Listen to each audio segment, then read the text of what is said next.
करीब 1 बजे मेरी आंख खुली। मुझे बहुत प्यास लगी थी। मैं उठकर किचन में पानी पीने गया। जब मैं वापस आ रहा था तो मैंने देखा कि भैया के कमरे की लाइट जल रही थी। मैं उनके कमरे के पास गया। अंदर से कुछ कुछ आवाजें आ रही थीं। बड़ी ही अजीब आवाज थी, बिल्कुल वैसी वाली जैसा आप समझ रहे हो।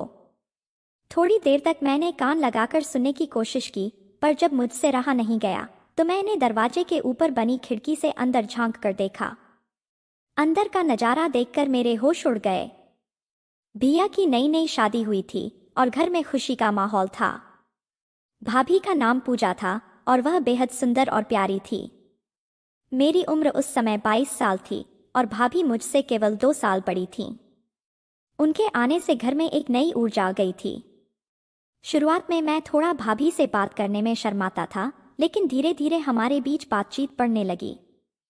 भाभी का स्वभाव बहुत ही मिलनसार और दोस्ताना था।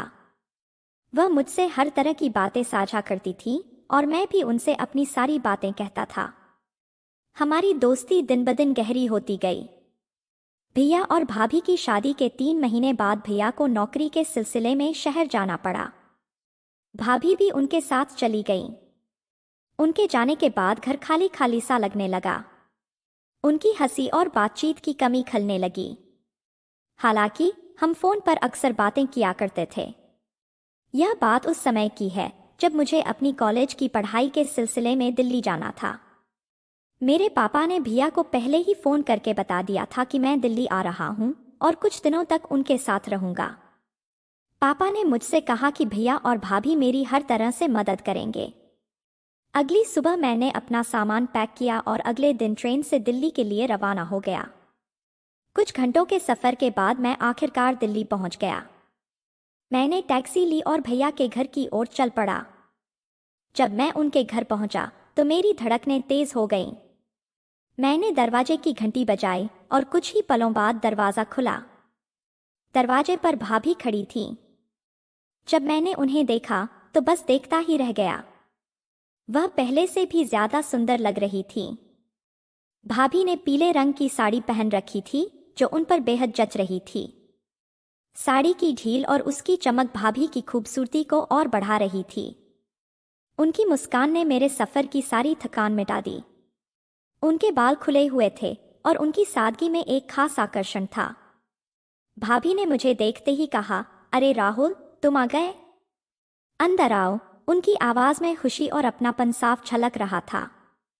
मैं थोड़ा झेंपते हुए अंदर चला गया। भाभी ने मेरा सामान लिया और मुझे बैठने के लिए कहा। भाभी बोली, तुम तो अब पहले से भी ज्यादा बड़े और समझदार लग रहे हो। उनकी बात सुनकर मैं हल्के से मुस्कुराया और जवाब दिया, भाभी, आप भी तो पहले से ज्यादा सुंदर हो गई हैं। मेरी बात सुनकर वह शर्मा गई और बोली, अच्छा, अब ज्यादा बातें मत बनाओ। जल्दी से हाथ मुंह धो लो, तब तक मैं नाश्ता तैयार करती हूँ। मैंने सिर हिलाते हुए सहमति जताई और वॉशरूम की ओर चला गया। जब मैं हाथ मुंह धोकर बाहर आया तब तक भाभी ने डाइनिंग टेबल पर नाश्ता लगा दिया था। टेबल पर गर्मा गर्म पराठे, अचार और चाय तैयार थे। उनकी तैयारी देखकर मुझे महसूस हुआ कि भाभी कितनी व्यवस्थित और स्नेही हैं। हम दोनों नाश्ते के लिए बैठ गए और साथ में चाय पीते हुए बातें करने लगे। मैंने उनसे पूछा, भाभी, भैया कहाँ हैं? कहीं दिख नहीं रहे। भाभी ने चाय का घूंट लेते हुए कहा, तुम्हारे भैया अपने काम पर गए हैं, शाम को लौटेंगे। मैंने कहा, ठीक है, तब तो उनसे शाम को ही मिलूंगा।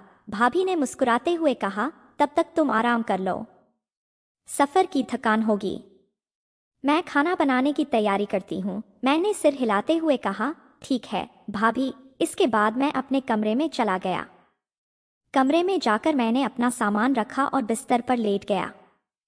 सफर की थकान के कारण कब मेरी आंख लग गई मुझे पता ही नहीं चला। शाम को जब मैं सोकर उठा तो कमरे से बाहर निकला।